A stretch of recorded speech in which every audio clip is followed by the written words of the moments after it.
All right, sorry about that. We're back.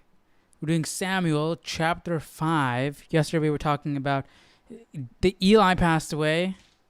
That was crazy. I didn't really react to that last reading, but that's sad. Eli passed away. He fell back and broke his neck, right?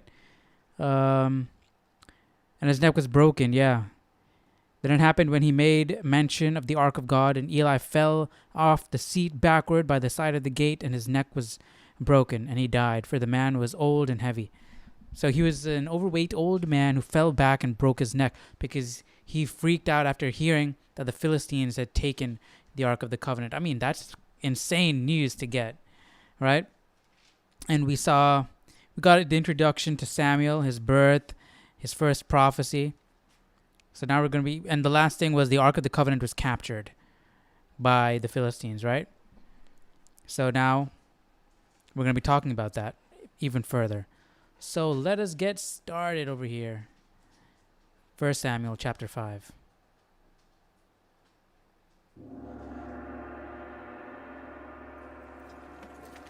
Then the Philistines took the ark of God and brought it from Ebenezer to Ashdod. When the Philistines... I wonder what the Philistines are talking about, because they think, like they were saying when the Israelites brought the Ark of the Covenant into the camp, they were freaking out because they were thinking the gods, plural, the gods of the Israelites are here. These are the same gods that had freed them from Egypt, had helped them conquer all this neighboring lands, and has been with them this whole time. So we're scared right now, right? It's funny that they projected their view of God, as in multiple gods, onto the Israelites and thought that they had multiple gods. That's going to show that also shows that the Israelites aren't strong in their faith, because if they were strong in their faith one God, I'm sure that would have spread, right? That idea would have been known. But they had dabbled in paganism for so long that the neighboring towns didn't know what they believed. That's crazy. But anyways, imagine what the Philistines are thinking. They're thinking that their Israelites' gods dwells in this Ark of the Covenant, and we have it now. So they must be freaking out, probably not wanting to even come close, touch that thing. Or they're just like, we have the ultimate weapon or something. You know what I mean? Like, I don't know what's going on in their heads, but it must be crazy for the Philistines right now. When the Philistines took the ark of God, they brought it into the house of Dagon and set it by Dagon. And when the See, they are viewing it as some type of like an actual object where God resides, or God itself. people of Ashdod arose early in the morning, there was Dagon, fallen on its face to the earth before the ark of the Lord. So they took Dagon. That's actually funny. Imagine God doing that in the middle of the night. They woke up in the morning and they see their idol falling on face first to the Ark of the Covenant. That's funny. So they took Dagon and set it in its place again. And when they arose early the next morning, there was Dagon, fallen on its face to the ground before the ark of the Lord. Oh, man. The head of Dagon and both the palms of its hands were broken off on the threshold. Only Dagon's torso was left of it. Therefore, neither the priests of Dagon nor any who come into Dagon's house tread on the threshold of Dagon in Ashdod to this day. But the hand of the Lord was heavy on the people of Ashdod, and he ravaged them and struck them with tumors. Ooh, just for taking the Ark of the Ashdod Covenant. and its territory. The ark of the God of And the Philistines are thinking that all this is coming from the Ark of the Covenant. Not that you have stolen this item and therefore God is inflicting these plagues upon you. They're thinking that the cause of it is the Ark of the Covenant because God is in that thing. or the ark itself is causing it. So they have a very skewed perspective because it comes from the pagan mentality and the idol worship, right? They're praying to an object.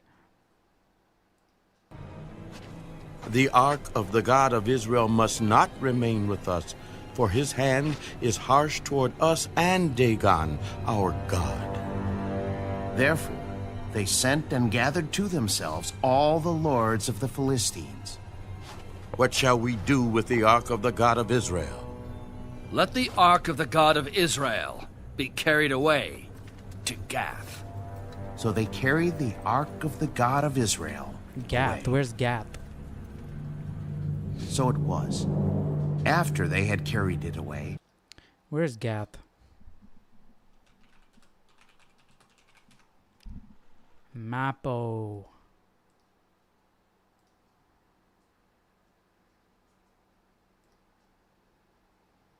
So that's Gath. The same Gath? Gath Hefer. Gath Rimmon. Gath. In the valley of Elah. Gath. Right there.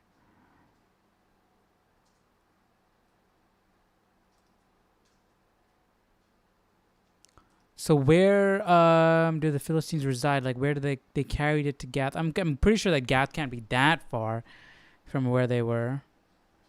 I don't know the origin point.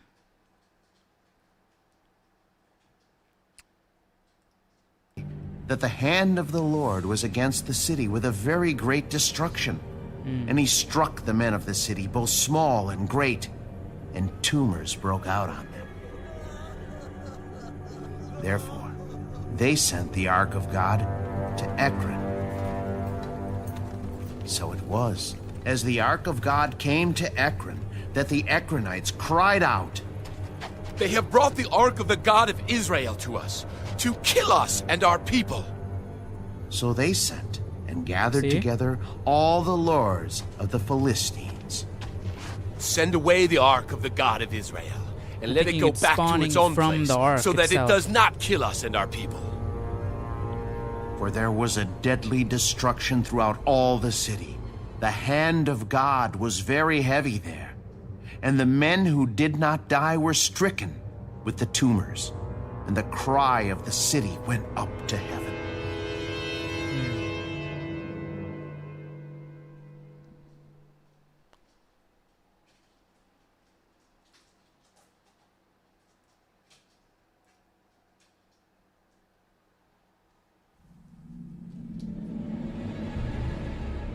Now, the ark of the Lord was in the country of the Philistines 7 months. And the Whoa, that's a long Philistines time. called for the priests and the diviners. What shall we do with the ark of the Lord? Tell us how we should send it to its place. If you send away the ark of the God of Israel, do not send it empty, but by all means return it to him with a trespass offering. Then you will be healed, and it will be known to you why his hand How did they know about a trespass offering? is not removed from. Does this Bible have anything to say? I 100% doubt it. Chapter 6, verse 3. The priests and diviners advised the Philistine leaders to present an offering to appease the God of Israel in order to end the plague. I mean, the idea of offerings has been with the pagans as well. So, but they know a trespass offering. In their understanding, the God of Israel was another deity among many who had won some sort of contest with the god of Dagon. Trespass offering. The gift was to be a compensation for trespassing against God by capturing the ark. Okay. Yeah. So maybe the person just writing this, because, or I don't know. I'm just curious, as a term, at the term trespass offering, did they have distinct offerings in their culture? And trespass offering was one of them? I'm curious. His hand is not removed from you. What is the trespass offering which we shall return to him? 5 golden tumors and 5 golden rats, according to the number of the lords of the Philistines. For this So this is something from their culture, it looks like. same plague was on all of you and on your lords. Therefore, you shall make images of your tumors and images of your rats that ravage the land. So are they literally going to make molds of their tumors and rats that ravage the land in gold? What the? And you shall give glory to the God of Israel. Perhaps he will lighten his hand from you, from your gods, and from your land. Okay, so this makes sense a lot. This makes a lot of sense with what would happen in Judges, right? How these people view the God of Israel as one of the many gods that exist. Like in Conan the Barbarian, right? Conan prays to Crom, and his friend prayed to the four winds, and Conan's like, my God is stronger than your God. But they both the gods all exist, right? Everyone prays to their own God. The gods all exist, right? So in this case, the God of Israel and Dagon, they're both gods. They both exist. So that's interesting how that in Judges, I almost forgot my train of thought there. In Judges, even the Israelites, like we had one example with one of the Levites who became a priest in, I forgot the guy's house, started with an M. His house, who had idols in his house, right? And this Levite was a priest representing God, but also working with the idols, because when he left the house and went off with some other Israelites, he took those idols with him, right? So they were mixing the idea of paganism and worshiping God. And it's not necessary. Well, now we understand that it's not necessarily mixing the two, because they viewed it as all one and the same. That the God of Israel is just another God, right? And certain people pray to certain gods, certain other people pray to other gods, and you have priests that mediated to those gods. So you had the Levites that focused on the God of Israel. You had some other people who focused on Dagon and whatever, right? So it was all mixed.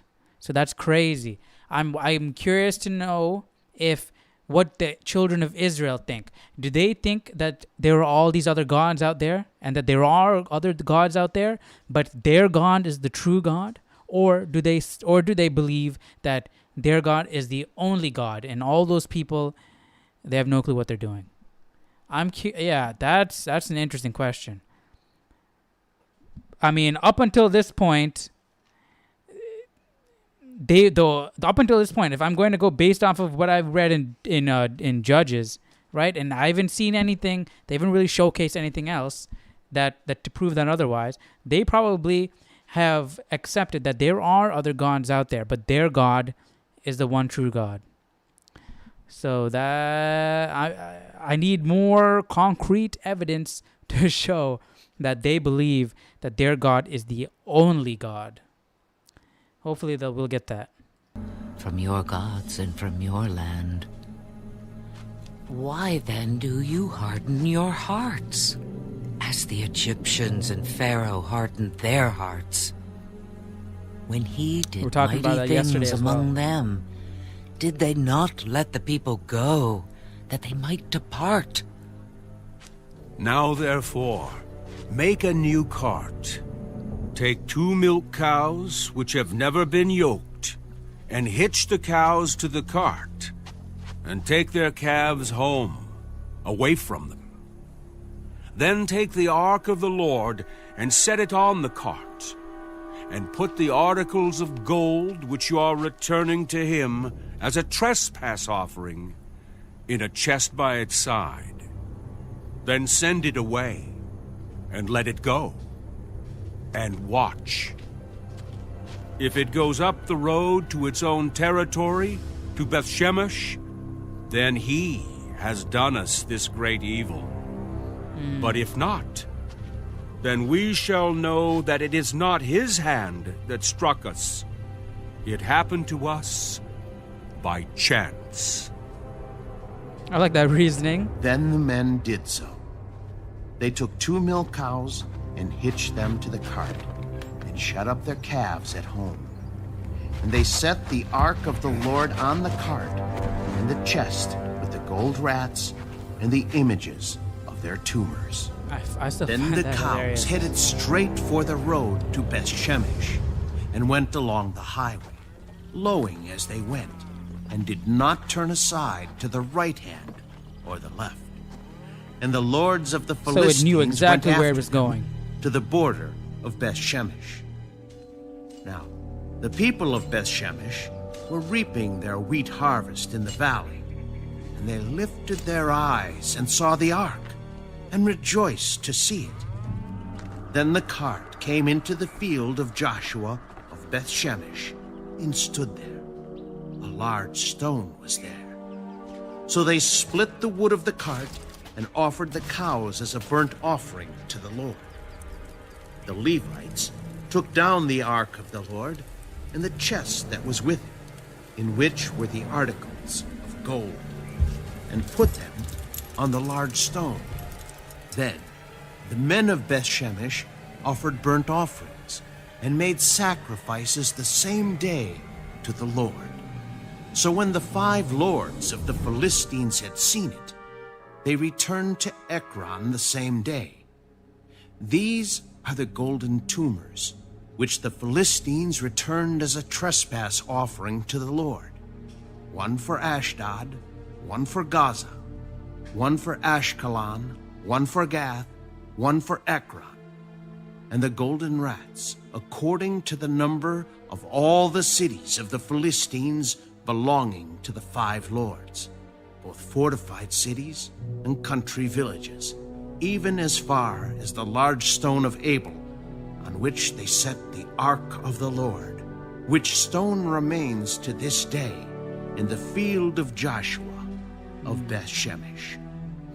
Then he struck the men of Beth-Shemesh, because they had looked into the ark of the Lord. He struck 50,070 men of the people, and the people lamented because the Lord had struck the people. They looked into it. I thought they only looked into the other And the chest. men of Beth-Shemesh said, They're probably looking in to make sure that the Philistines didn't steal the contents. Who is able to stand before this holy Lord God? But that must have freaked the Philistines out. Like, God, like, whew. They did that. He did that to his own people. Imagine what he would do to us if he really got mad. And to whom shall it go up from us? So they sent messengers to the inhabitants of Kirjath-Jearim. The Philistines have brought back the ark of the Lord. Come down and take it up with you.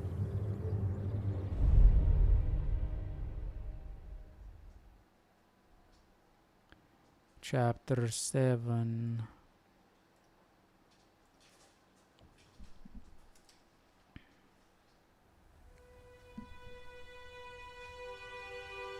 Then the men of Kirjath-Jearim came and took the ark of the Lord, and brought it into the house of Abinadab on the hill, and consecrated Eleazar his son to keep the ark of the Lord. So it was that the ark remained in Kirjath-Jearim a long time. It was there 20 years. And all the house of Israel That's lamented interesting. Not in Shiloh, not with the tabernacle. after the Lord. Then Samuel spoke to all the house of Israel. If you return to the Lord with all your hearts, then put away the foreign gods and the Ashtoreths from... All right, so that's right there. The children of Israel are still praying to idols. among you, and prepare your heart. And not just praying to idols. If they're praying to idols, that means they believe those gods exist. That means their view of God, the one true God, is a God of many. Meaning that Dagon and all these other gods are many among them is the God of Israel. So by Samuel saying return to the Lord, all that's going to do is, okay, now get rid of all these other gods, focus on this one true God, right? But they still believe that those are gods. They're just devoting to this God. So we got to go to the root of the issue and get it right there, fix it right there. I don't know how they're going to do that though. Hearts for the Lord, and serve him only, and he will deliver you from the hand of the Philistines. So the children of Israel put away the Baals and the Ashtoreths, and served the Lord only. And Samuel said, Gather all Israel to Mizpah, and I will pray to the Lord for you. So they... That was way too easy. You saw how many times they fell in Judges? That is way too easy. They're going to fall again. Watch. Gathered together at Mizpah, drew water, and poured it out before the Lord. And they fasted that day, and said there, We have sinned against the Lord. And Samuel judged the children of Israel at Mizpah. Now when the Philistines heard that the children of Israel had gathered together at Mizpah, the lords of the Philistines went up against Israel. And when the children of Israel heard of it, they were afraid of the Philistines. So the children of Israel said to Samuel, Do not... I'm surprised that the children of Israel, the Philistines had the guts after what happened with the Ark of the Covenant to go up against the children of Israel again. Of the Philistines. So the children of Israel said to Samuel, Do not cease to cry out to the Lord our God for us, that he may save us from the hand of the Philistines. And Samuel took a suckling lamb and offered it as a whole burnt offering to the Lord. Then Samuel cried out to the Lord for Israel, and the Lord answered him. Now as Samuel was offering up the burnt offering, the Philistines drew near to battle against Israel. But the Lord thundered with a loud thunder upon the Philistines that day, and so confused them that they were overcome before Israel. And the men of Israel went out of Mizpah and pursued the Philistines and drove them back as far as below Beth-kar. Then Samuel took a stone and set it up between Mizpah and Shen, and called its name Let's just see. Let me just go back a little bit. Then Samuel took a stone and set it up between Mizpah and Shen, and called its name Ebenezer. Thus far, the Lord has helped us. So the Philistines were subdued, and they did not come any more into the territory of Israel. And the hand of the Lord was against the Philistines all the days of Samuel. Then the cities which the Philistines had taken from Israel were restored to Israel, from Ekron to Gath, and Israel recovered its territory from the hands of the Philistines. Also, there was peace between Israel and the Amorites. And Samuel judged Israel all the days of his life. He went from year to year on a circuit to Bethel, Gilgal, and Mizpah, and judged Israel in all those places. But he always returned to Ramah, for his home was there. There he judged Israel, and there he built an altar to the Lord.